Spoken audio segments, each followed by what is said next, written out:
All right, well, welcome to our first video here for Calculus 2. I'm going to talk about numerical integration. So if you remember back in Calc 1, so recall that you could approximate an integral. So we could approximate an integral from some value a to b of some function by adding rectangles. I know this was the really tedious, a little bit of a tedious way to do this, but you could add rectangles to approximate that function. So an example of this, if we just have some function, so there's our function f of x, and if we want to approximate the area under the curve, or the integral of this, from a certain x value a to a certain x value b, so there's our whole area under the curve. We could divvy this up into rectangles. I don't know, I'm just going to do 4 of them there. So we could divvy this into 4 different intervals. And so in this case, I would say n is 4. We have 4 intervals. And then you would have a choice to make. Well, let me back up a second. So each one of these rectangles has a certain base to it. So that base, that delta x base, you could find by taking b, subtracting a from it, and then dividing it by n, by the number of intervals. And that would give you the base for each different rectangle. Now, the height, so that you could find the area of these rectangles, the height would be given by f at some value of x. Let's call this x star. So those x stars are where you have a choice to make. You could either use the left side of the interval, you could use the right side of the interval, or you could use the midpoint. So let's just, for giggles, say we choose the left side.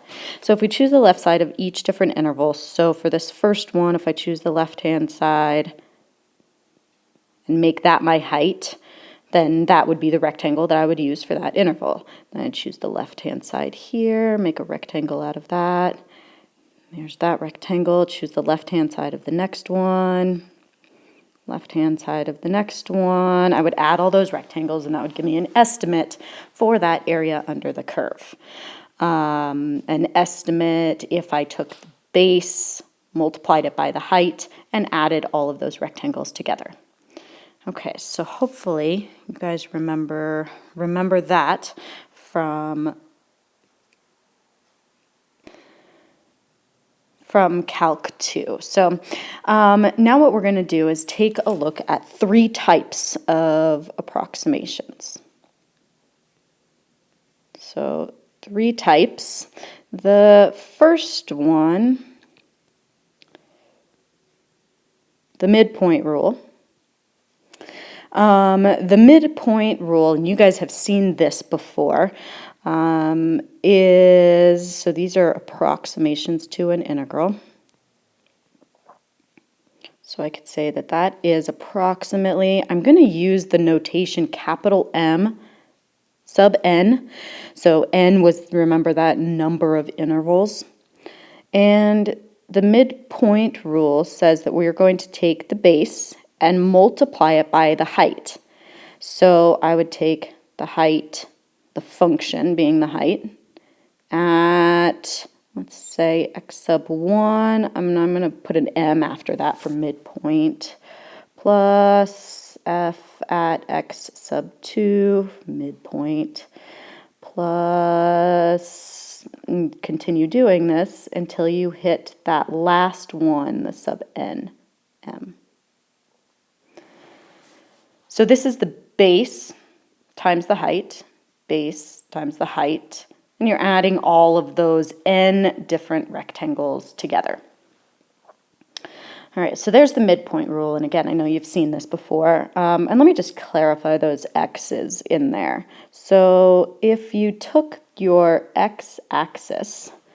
So there's your x, there's your y, I'm making y small because it doesn't really matter in this. And we're going from A to B, and those are divvied up into a certain number of intervals. Again, I'm making this 4 just because it's easy.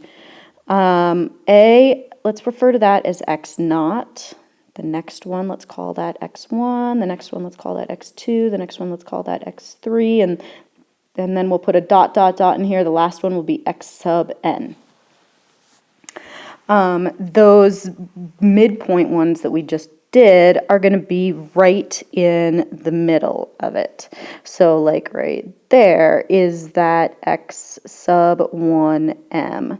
Right there is that x sub 2m, x sub 3m, and then that dot, dot, dot, so that we get to the last midpoint one, which is the n sub m. Okay, so there's the midpoint rule. The next one that we're going to look at is the trapezoid rule.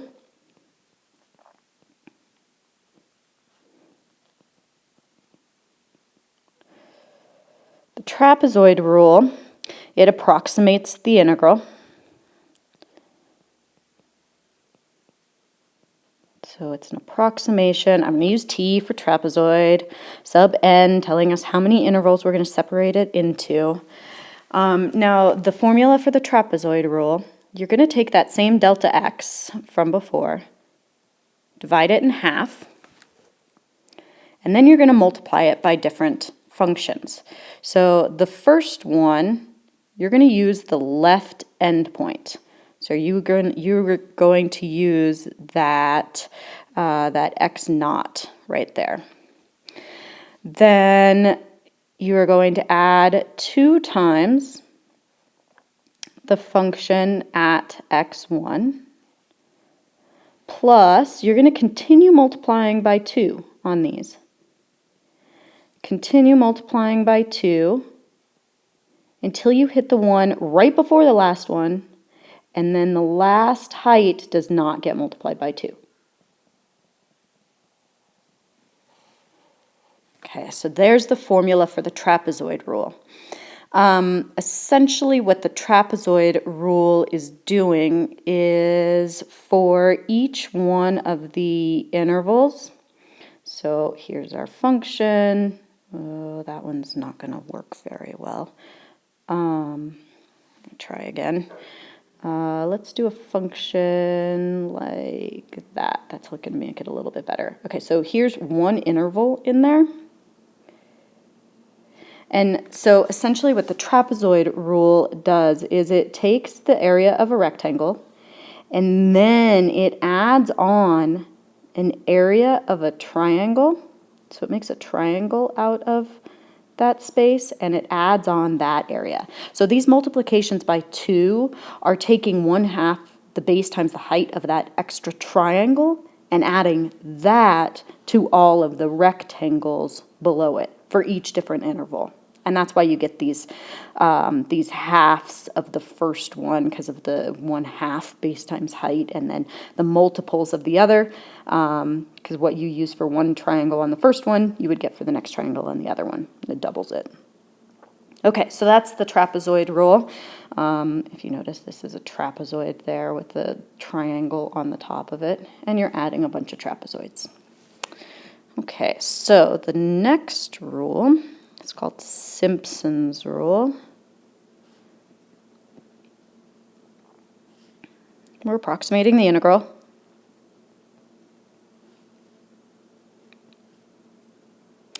And as you could probably guess, I'm going to use s sub n. Now, Simpson's rule takes that delta x and divides it by 3. Then on this one, you have your function at x naught. Then you are going to multiply the next one by 4. Then the next one gets multiplied by 2 times the function at x2. The next one gets multiplied by 4 times the function at x3. The next one gets multiplied by 2. You can see the pattern. let's see, where was I? F at x4. So that was 2. So it went 4, 2, 4, 2. This continues like this until you hit 4 at the f at n, x at n minus 1. And then your last one is not multiplied by anything. So in order to make this pattern work with the 1, 4, 2, 4, 2, 4, 2, 4, 2, 4, 1, in order to make that pattern work, n has to be even. So the trapezoid rule and midpoint rule don't have any kind of n can be any number for those ones. But for Simpson's rule, it does specifically have to be even. And it's because of the way that Simpson's rule works. So what Simpson's rule does is it takes an interval for a function. So let's just say that our function, I'm going to do a linear function because it kind of works the best to show this. Here's our interval. And what Simpson's rule does is it takes, I'm going to do this in a different color. It would take 3 different points somewhere in this interval and create let's see if I can actually do this create a parabola out of them. So on this one, actually, I think it would only use 2.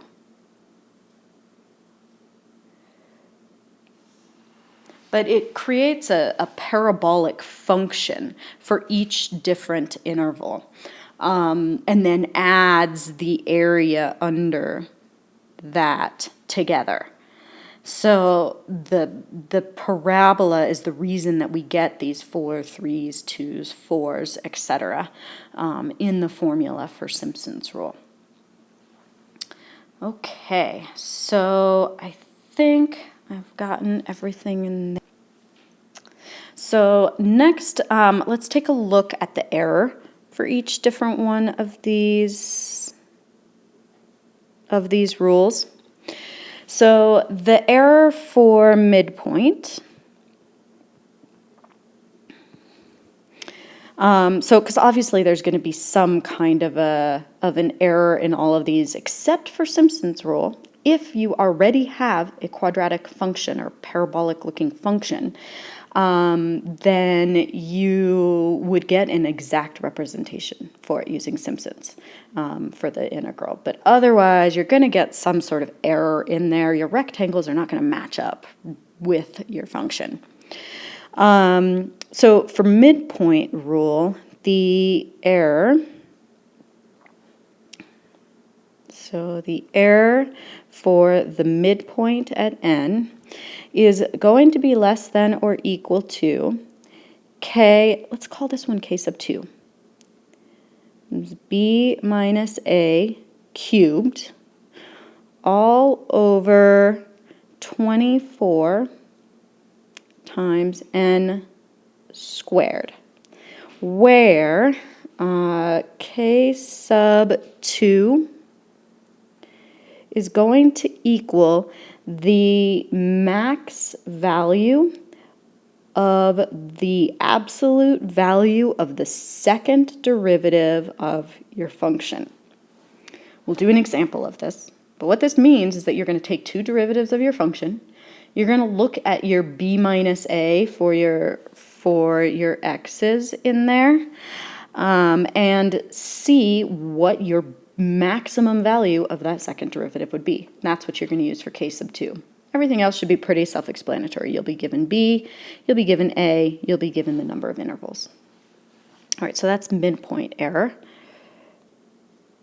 Trapezoid error. So the error for the trapezoid rule, very similar. K2, so same K2 is used. B minus a cubed. But this one is divided by 12n squared. It's the only difference between the two. And the error in the difference between the 12 and the 24, notice that that's a 2. That would come from, again, the triangle from the trapezoid rule, having an area of 1/2 base times height. So the error for Simpson's is slightly different, although it uses sort of the same idea here. So the error for Simpson's rule would be less than or equal to, this one, let's call it k sub 4, so that's a little bit different. You still have b minus a, this time it's raised to a 5th power, and this one's divided by 180 times n raised to the 4th power, where k sub 4 is the maximum value of the absolute value of the 4th derivative of your function. Okay, so I think I've defined everything, so let's go ahead and do an example. Now, I know you guys have already done midpoint rule. You did that in Calculus 1. So for this example, let's do the trapezoid rule, and then really anything else from there is pretty similar. It's just a matter of plugging the numbers into the correct formula. So let's calculate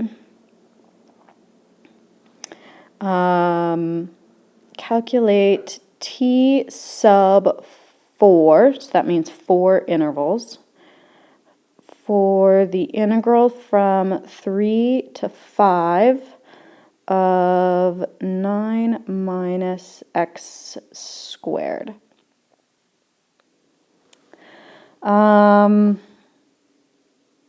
You know,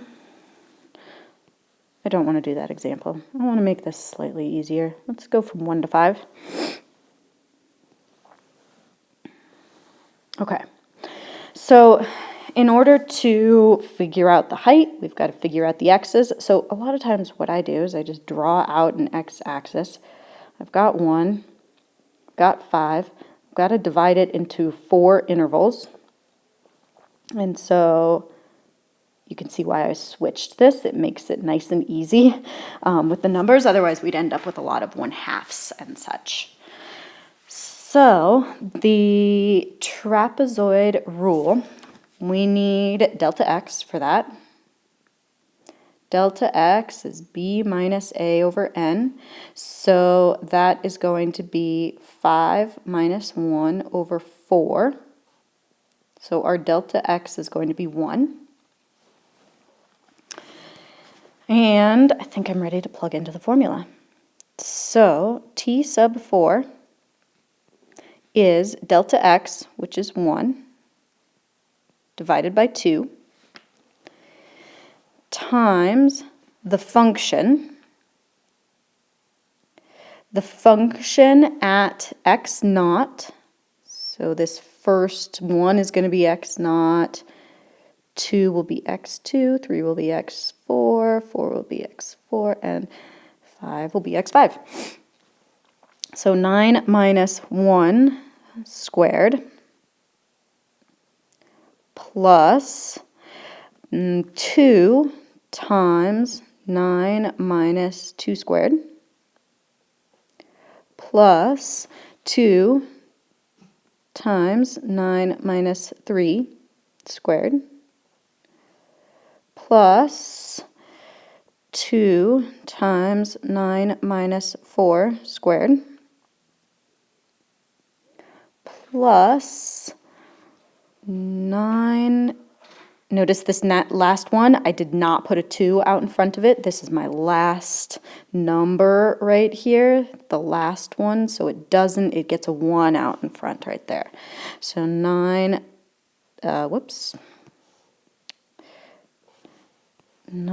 minus the last number, which is 5 squared.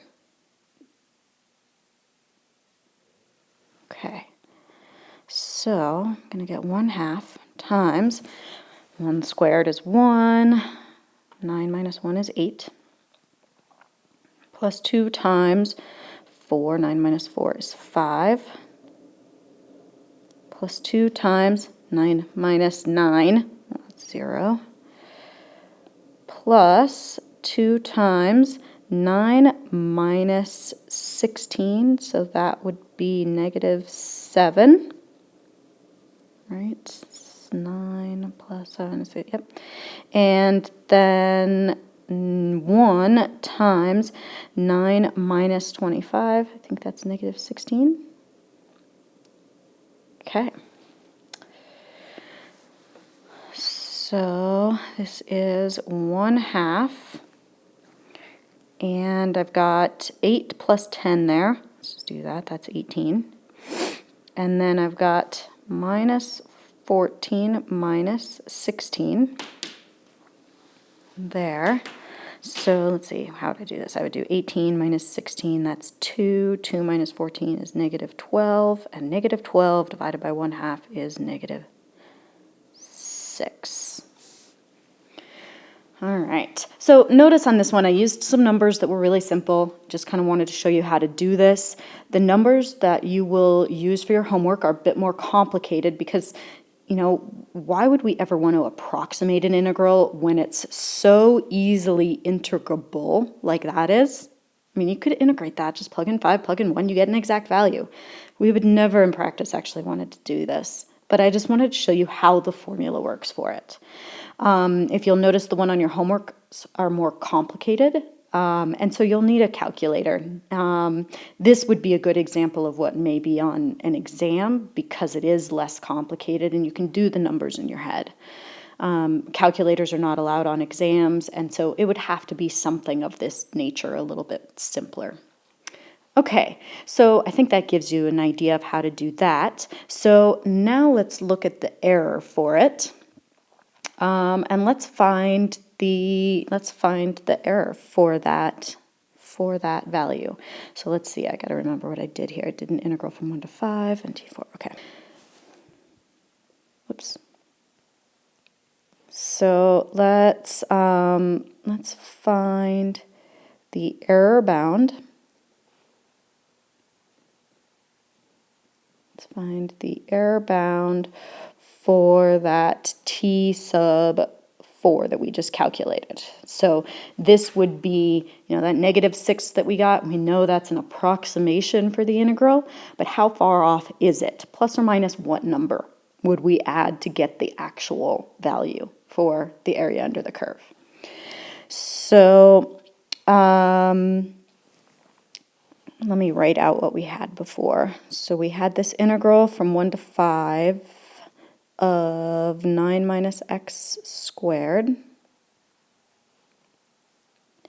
And we set n equal to 4. Okay, so our function is that 9 minus x squared. And in order to calculate this error, we need 2 derivatives.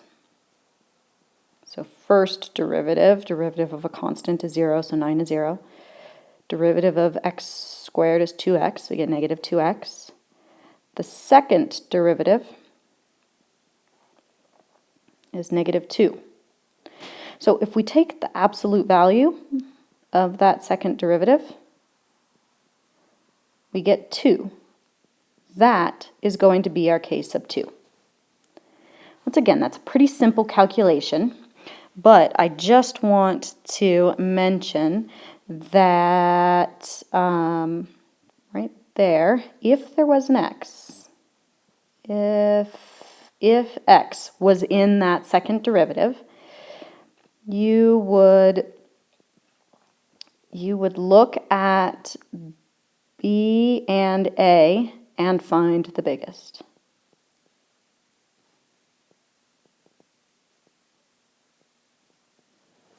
Okay, so I have my k sub 2, and I think that's pretty much all we really needed for that formula, since the error formula was going to be less than or equal to the k sub 2 times b minus a cubed. I'm just rewriting the formula here.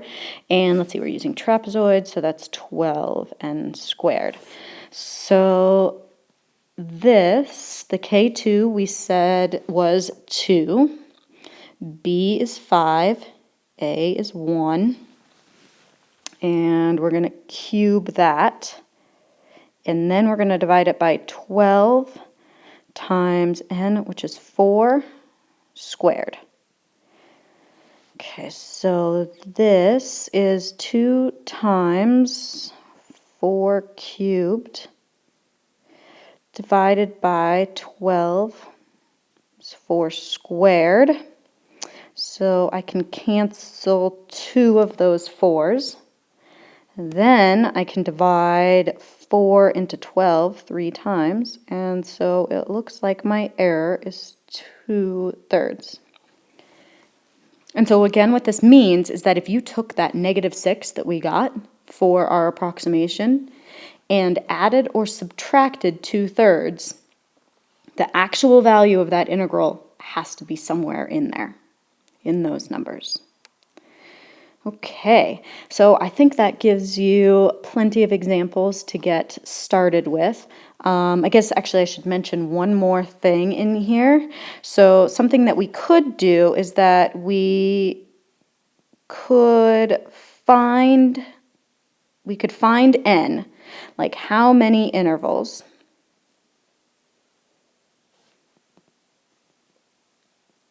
So how many intervals would we have to break an integral into for a certain area?